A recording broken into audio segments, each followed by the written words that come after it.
Hey guys, welcome to Manifesting Better. I'm back with another video and another topic that needs to be addressed. I also have an Instagram account, the link for that is in the description box below. Coaching is also available, the link for that too is in the description box below. Hey guys, hope you're well. So in this video, I will be talking about 4 red flags while manifesting. Now, a few things before I get into this. First, these are the most common red flags that I have seen, but this doesn't mean that these are the only red flags. I will be making further videos on this, but there are many red flags while manifesting. These are the ones that I think will help most people. So I will be covering this here. Second, my voice is slightly down. I have a slight sore throat. So if my voice is not up to the mark, I apologize for that in advance. So let's get into it and let's just start the topic. So first, when I'm talking about the red flags, I'm not just going to be giving you the red flags, I'm also going to be giving you the quote unquote green flags or the alternatives that you can do if you are in a situation that way, because I want that with the problems, you also have the solutions to it. So the first red flag while manifesting is running away from resistance. Now, what does that mean?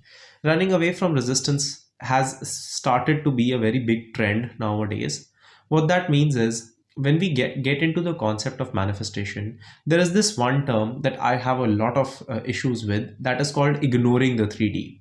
Because we as coaches are teaching, a lot of times we assume that what is common sense to me is also common sense to you. But a lot of times that's not the case, because a lot of people take ignoring the 3D very literally. What that means is they gaslight themselves into thinking that things that are happening in front of them are not happening. Manifestation becomes a form of escapism. The feelings that I am feeling, I can tell myself that no, these feelings are not real, and any feeling is not justified, or things like that shouldn't be there, which can be a very toxic thing if you're starting to get into this journey from that perspective. So let's understand what running away from your feelings actually mean. It means that when I'm having a feeling, or when I'm having an opposite thought or a negative day, or I'm having a circumstance in front of me that I don't like, instead of accepting that it looks like that, solving it in whatever way possible in that moment, I am running away from it, pretending it doesn't exist, right? And I am also gaslighting myself into thinking and making myself feel that I don't feel bad. What are the effects of it? The first effect of it is you can keep suppressing your emotions. And the more you suppress your emotions, the more you keep dragging them down and keep pretending they don't exist. One day they will burst out, and they will burst out in passive aggressive ways. So let's say I'm not dealing with resentment that I'm developing.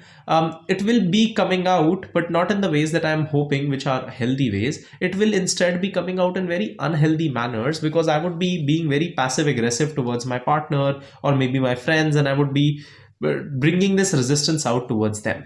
Not helpful. So that is one thing. Second thing, we can be seeing something in the physical world, and instead of actually handling that, we can go into a zone where we are running away from that. For example, let's say I am in a situation where I am stuck, and I have to pay a bill by tomorrow, right? And instead of actually dealing with it in some way, I'm closing my eyes and saying it will manifest.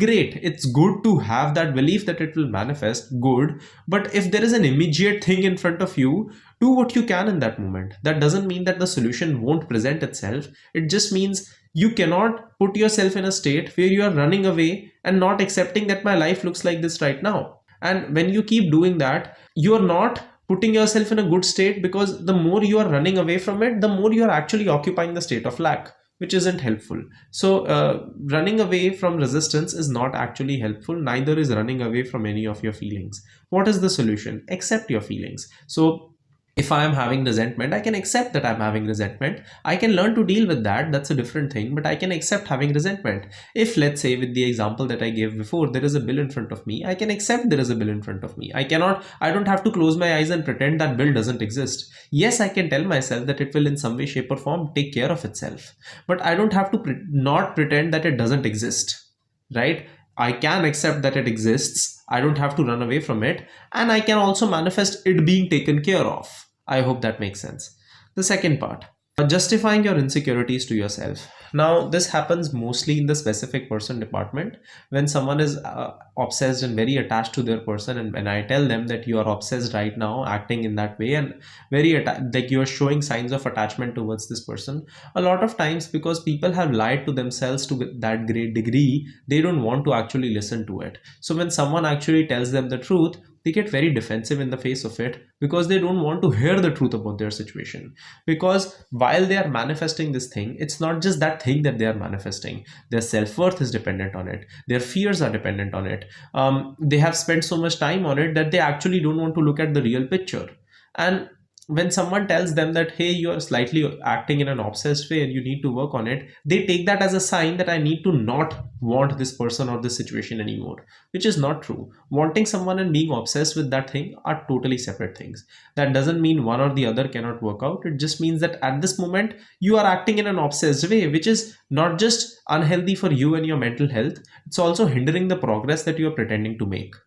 And eventually what you have to understand is no one in the world will fight for you as much as you will fight for yourself.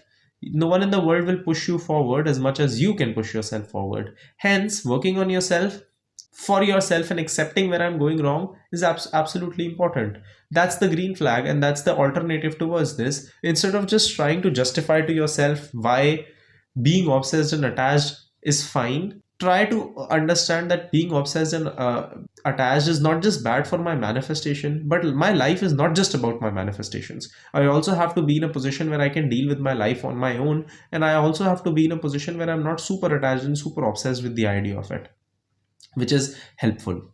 The third part, not working on your self concept. Very, very common. People get into the manifestation concept. They see that, oh, all I have to do is I have to affirm these affirmations and I will get what I want. What they are not looking at is the bigger picture with two things. One, affirmations is just a technique. It's how you think. You are just changing your thoughts literally. But that change in thought is basically done to have a change and inculcate a change in your state of being, which means changing your thoughts is a starting point, but that is also supposed to change your reactions, that is also supposed to change your perceptions, and that is also supposed to change your actions and your boundaries. But if you're just thinking that all I have to do is I have to just affirm these 5 affirmations, not change my perceptions, not have my actions change, not change my boundaries, just keep reacting in the same manners that I do, and I will get what I want, that won't be the case. Because you will, even if you get what you want, it's not going to last. Which is the second point that is important, is that people are not looking at the bigger picture. Because in this moment they are just so consumed by the idea of their manifestation, they are thinking that just getting this manifestation will be a solution to all, which it won't be. Because after getting that thing, you also have to learn to maintain it, and if you haven't worked on yourself, you don't know how to maintain it. Hence, you will keep getting a situation where you won't know how to maintain it, and in fact you will keep getting a dynamic where you will just keep running away from it, just keep sabotaging it. That's how it will keep going.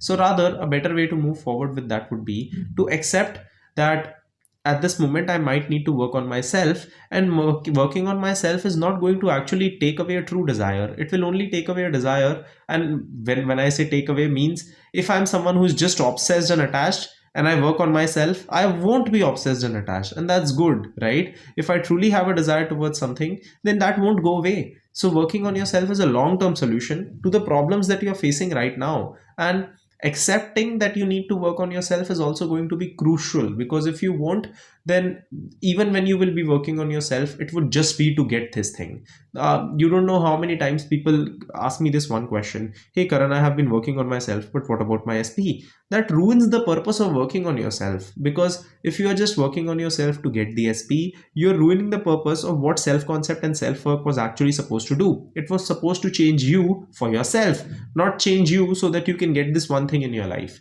Yes, that is a byproduct of it, and that doesn't mean that I'm telling you that you shouldn't go after your manifestation or you shouldn't get it.